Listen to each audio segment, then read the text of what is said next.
प्रिय दोस्तों नमस्कार। हमारे YouTube channel S R art education class में आप सभी का स्वागत है।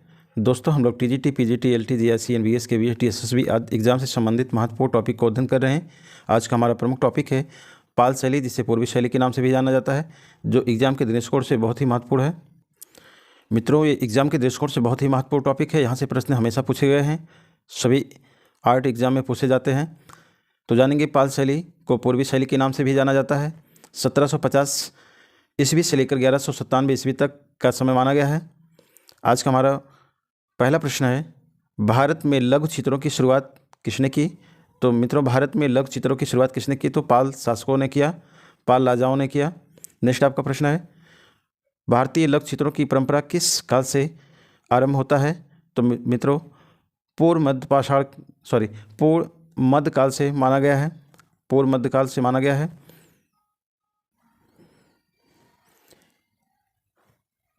ये आपका पाल शैली से संबंधित आपका चित्र है, जो अवलोकितेश्वर बोधिसत्व से संबंधित है।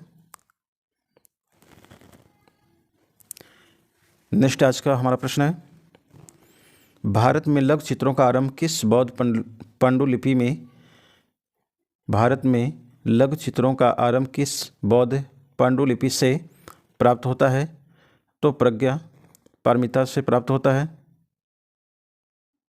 नेक्स्ट इसी क्रम में प्रश्न है, यहाँ पे मिस हो गया टाइपिंग में, ताड़ है, ताड़पत्र, तालपत्र हो गया है। ताड़पत्र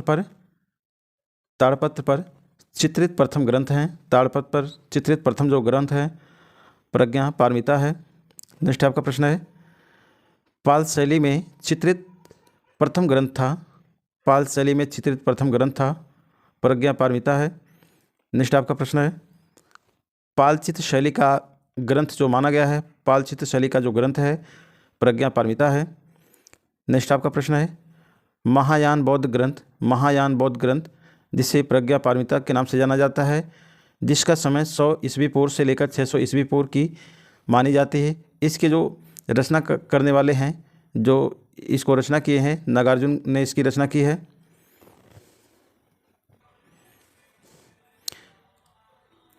महायान बौद्ध ग्रंथ की जो रचयिता हैं नागार्जुन है।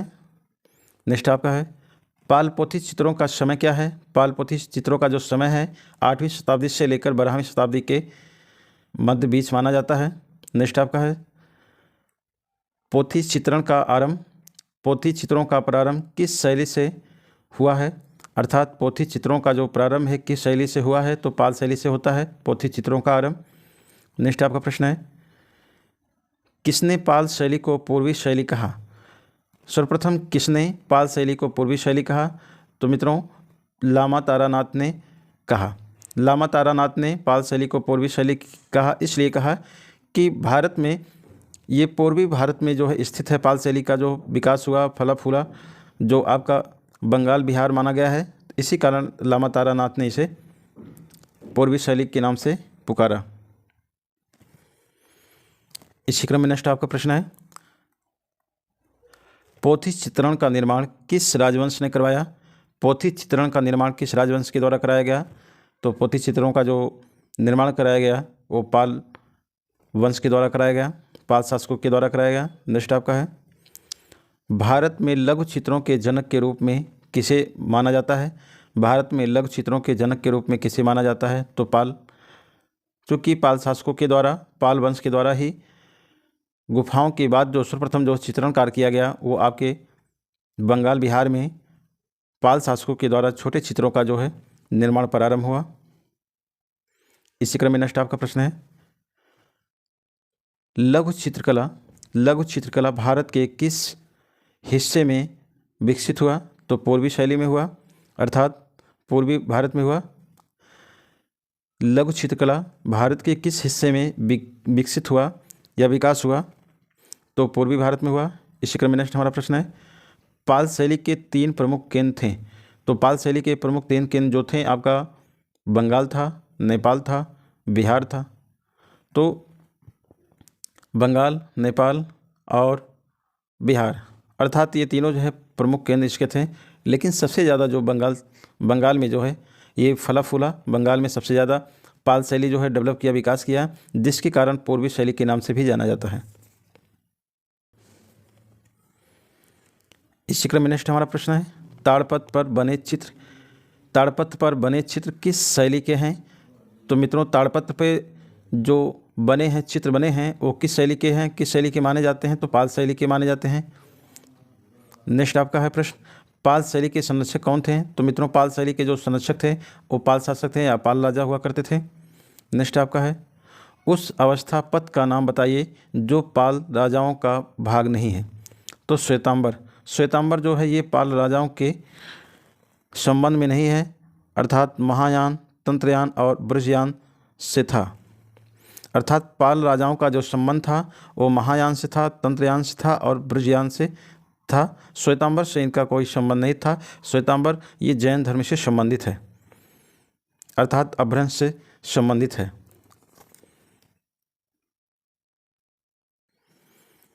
इसी क्रम में नेक्स्ट हमारा प्रश्न है, तिब्बतीय इतिहासकार लामा तारा ने किस पाल शैली का संस्थापक माना गया है? तो तिब्बतीय जो इतिहासकार हैं लामा तारा ने किस पाल शैली का संस्थापक माना है? तो धीमान और वित्रपाल को।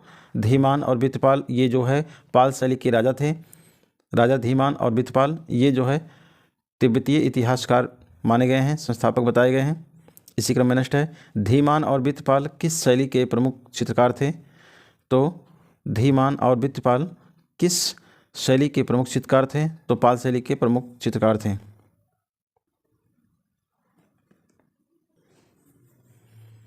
इसी क्रम में नेक्स्ट प्रश्न है, धीमान और वित्रपाल किस शैली के प्रमुख चित्रकार थे? तो पाल शैली के थे। नेक्स्ट आपका है, पाल वंश की स्थापना किसने की? तो पाल वंश की जो स्थापना की गोपाल ने की। गोपाल अर्थात 750 से लेकर 770 ईस्वी के मध्य में इनका शासन रहा। इसी क्रम में नेक्स्ट प्रश्न है, भागलपुर बिहार में विक्रमशिला महाविद्यालय की स्थापना किसने की? भागलपुर बिहार में विक्रमशिला महाविद्यालय की स्थापना किसने की? तो धर्मपाल ने की। मित्रों, जो भागलपुर में बिहार में जो विक्रमशिला महाविद्यालय की जो स्थापना की थी धर्मपाल ने की थी, राजा धर्मपाल ने किया था। नेक्स्ट है, गीत गोविंद के रचयिता जयदेव किसके दरबार में रहते थे? तो लक्ष्मण सेन के दरबार में रहते थे। इसी क्रम में नेक्स्ट आपका प्रश्न है, पाल राजाओं के समय कांस्य मूर्ति कला का प्रमुख केंद्र था।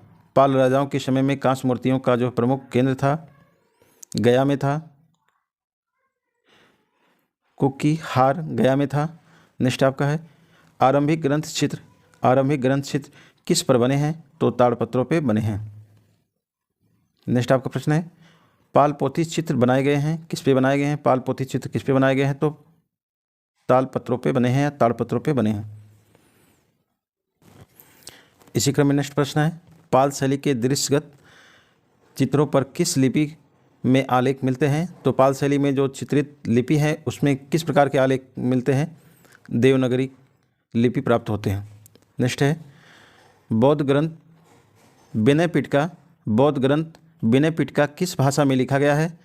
तो विनय पिटका जो आपका है बौद्ध ग्रंथ जो विनय पिटका है, विनय पिटक जो है आपका जो पाली भाषा में लिखा गया है।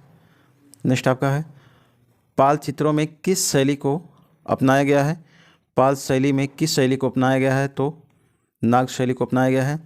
नेक्स्ट आपका है, पाल चित्रकला किस प्रदेश की है? तो पाल चित्रकला जो है किस प्रदेश की है? तो बंगाल शैली की है, बंगाल की है, या इसे पूर्वी शैली के नाम से भी जाना गया है। नेक्स्ट आपका है, अजंता की परंपरा विद्वान है। अजंता की जो परंपरा है विद्वान है, देखने को प्राप्त होते हैं, पाल शैली में देखने को प्राप्त होते हैं। इसी क्रम में नेक्स्ट प्रश्न है, अजंता की परंपरा विद्वान है, पाल शैली में देखने को मिलते हैं। बुद्ध योग मुद्रा में कमल पर आसीन किस शैली का उत्कृष्ट उदाहरण है? तो बुद्ध जो है योग मुद्रा में कमल लिए हुए आसीन शैली में जो उत्कृष्ट किए गए हैं पाल शैली में देखने को मिलते हैं। नेक्स्ट आपका है, प्रमुख सचित्र पाल पोथी है। तो प्रज्ञा पारमिता है, साधनमाला है, पंचशिखा है, करण देव गुहा है तथा गदव्यूह इत्यादि है। अर्थात जो सबसे महत्वपूर्ण है इसको जानेंगे। पाल पोथी संबंधित है महायान बौद्ध धर्म से संबंधित है, महत्वपूर्ण है एग्जाम के दृष्टिकोण से। नेक्स्ट आपका है पाल युगीन पांडुलिपियाँ चित्र अधिकांशतः आधारित है, किस पे आधारित है? पांडुलिपियाँ बौद्ध धर्म पे आधारित है। नेक्स्ट आपका है प्रश्न पाल शैली में बने चित्रों का आकार कैसा है? 22.25 इंच लंबा, 2.25 इंच चौड़ा, अर्थात 22/22 इंच गुणे 2/1/4 इंच माप पूछा जाता है। बहुत ही मोस्ट है, इंपॉर्टेंट है जो पूछा जाता है। पाल शैली के चित्रों की माप पूछा जाता है, ताड़पत्रों की माप पूछा जाता है। नेक्स्ट आपका है पाल शैली के चित्रों में किस रंगों का प्रयोग नहीं हुआ है? तो पाल शैली के चित्रों में किस रंगों का प्रयोग नहीं हुआ है? ये बहुत महत्वपूर्ण है, पूछा जाता है कि पाल शैली में किन रंगों का प्रयोग नहीं हुआ है? तो स्वर्ण रंगों का प्रयोग नहीं हुआ। तो मित्रों आज का क्लास यहीं पे समापन होता है। आज सभी को क्लास से जुड़ने के लिए बहुत बहुत धन्यवाद। नेक्स्ट हमारे क्लास प्राप्त करने के लिए आप लोग चैनल को सब्सक्राइब करें, शेयर करें, लाइक करें, जिससे आपका अधिक से अधिक एग्ज़ाम की तैयारी अच्छे से हो सके। आप सभी लोग को क्लास से जुड़ने के लिए बहुत बहुत धन्यवाद। जय हिंद, जय भारत।